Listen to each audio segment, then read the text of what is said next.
Pois é, pessoal, foi rapidinho aí, ó, já estamos de volta aqui. Essa oferta imobiliária, repito, você só encontra aqui no nosso canal. Se quiser anunciar conosco, entre em contato com a gente. E já voltando aqui, ó, estamos com o Guilherme Carnicelli e ele vai responder a pergunta que eu fiz no bloco anterior.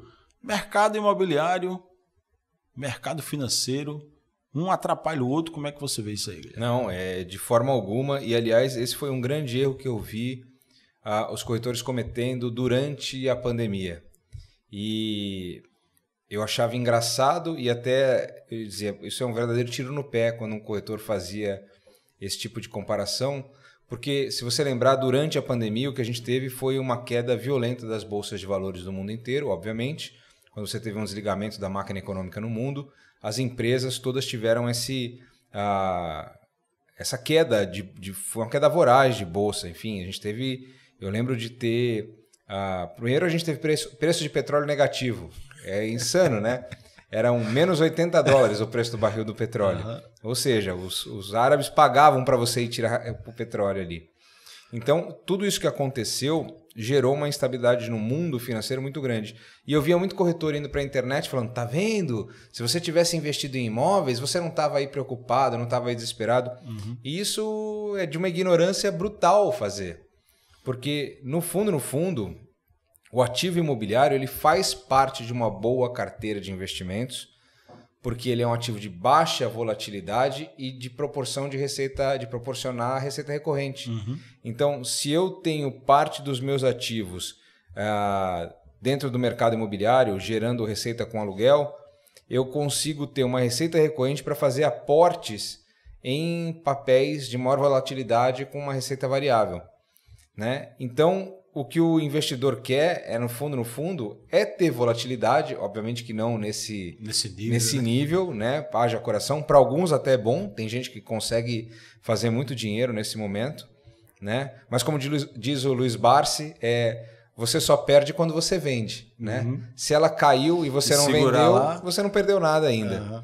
Então, é uma comparação, era uma maneira de abordar o mercado que eu achava muito errado, quando na verdade o que o corretor deveria fazer é entender este movimento e entender o quanto o imóvel é importante para o investidor de renda variável, como ele pode fazer um trabalho interessante nesse sentido. E aí eu reforço a história de que eu acho que o corretor, cada vez mais, como eu disse, do mercado, a importância do mercado financeiro e o mercado imobiliário no mesmo trilho, cada vez mais o corretor precisa entender de mercado financeiro. Uhum. A próxima curva, como você fez a pergunta, qual é a próxima curva? A próxima curva do corretor imobiliário é entender de mercado financeiro. Porque as ferramentas estão aí, estão disponíveis, e se ele não entender como é que essa dinâmica acontece, ele não vai conseguir competir com esse mercado. Porque talvez o investidor possa colocar algum argumento lá e ele não vai ter uma... O investidor pode colocar um argumento e quando ele não souber sobre isso, o corretor, ele vai perguntar para o analista financeiro dele, da XP, do BTG, ele vai perguntar, e esses caras vão começar a entender de mercado imobiliário. Uhum. Porque eles vão começar a estudar mercado imobiliário se eles passarem a operar. A XP está aí com um fundo de $500 milhão para aportar em mercado primário. Ela já disse, vamos operar no mercado primário. Acabou, não tem discussão. Então, só a ponta de um iceberg que vem aí. Está lá, o JP Morgan botou $1 bilhão para construir casas para alugar. Uhum. Não estou falando de um fundo, estou falando do JP Morgan, um banco americano. Então, pronto, está aí a resposta daquilo que era uma visão que eu tinha, está aí a resposta. O mercado financeiro vai operar junto com o mercado imobiliário. Se você quer corretor de imóveis, não se preparar para isso. Se você quer corretor de imóveis, não olhar para essas estratégias que estão acontecendo por aí, criar o seu posicionamento, ou no mínimo ter um nível de conhecimento, você vai ficar para trás, ponto. Ou seja, não está concorrendo apenas entre imobiliárias ou entre construtoras, mas sim você tem um nicho aí correndo em paralelo, você tem que ficar atento, tem que estudar, tem que se especializar um pouco mais, se dedicar um pouco mais para poder ter a informação correta e convencer aí o seu prospect a investir, diversificando a carteira no mercado imobiliário. Estudar não é uma necessidade, é um hábito. Você não deve fazer isso por necessidade, você deve transformar isso em um hábito. Esse é o ponto número 1 da vida dos dias de hoje. A gente vive um mundo de tecnologia e de mudança exponencial. Então, você vai ter que estar sempre estudando, se informando e fazendo tudo mais. Agora, não é só competir também, é cooperar. Então, o mercado financeiro ele não entra para competir com o corretor, ele entra para fazer um trabalho cooperado. Né? Agora, eu só vou cooperar com você se você tiver um mínimo de capacidade de entender o que eu sou ou o que eu faço. Senão, eu vou te descartar como um possível agente de cooperação. Né? É mais ou menos o seguinte, você não vai jogar bola com um cara que não sabe as regras do futebol.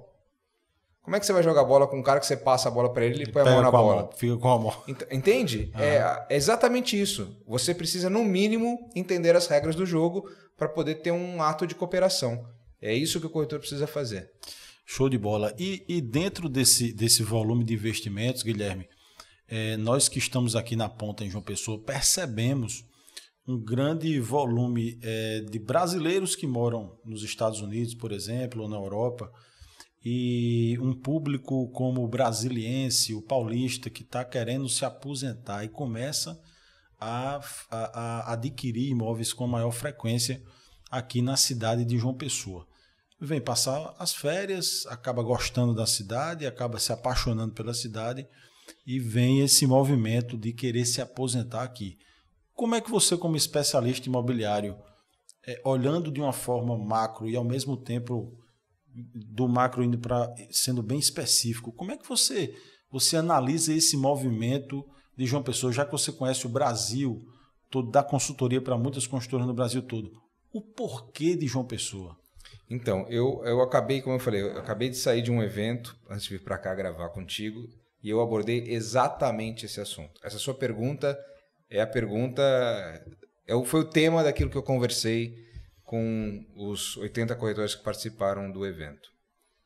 João Pessoa hoje tem algo que eu acho que é uma tempestade perfeita.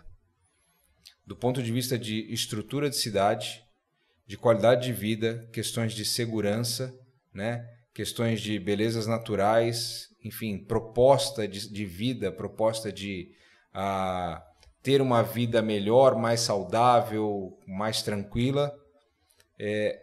E tem uma outra característica importantíssima, a capacidade de pagamento que a cidade oferece ainda no preço dos imóveis.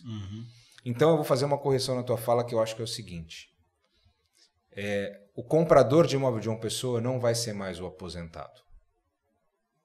Porque eu acho que isso é algo que a cidade aceitou meio que como uma esmola. Quem vai vir comprar aqui é o aposentado e tal. Não é mais. Quem vai vir comprar agora são os nômades digitais, são os millennials, são esses caras que, em teoria, não comprariam imóveis, mas que hoje querem comprar. Só que eles não têm mais a capacidade financeira, eles não têm ainda a capacidade financeira de comprar um imóvel da mesma qualidade em São Paulo, no Rio, em Floripa, porque os preços são 2, 3, 4, 5 vezes o preço daqui. Agora, além de não ter a capacidade para comprar esse tipo de imóvel, ele também não tem mais a necessidade de comprar esse tipo de imóvel. Porque ele é um nômade digital. E você tem internet aqui. Eu estou aqui conectado na cidade em 5G.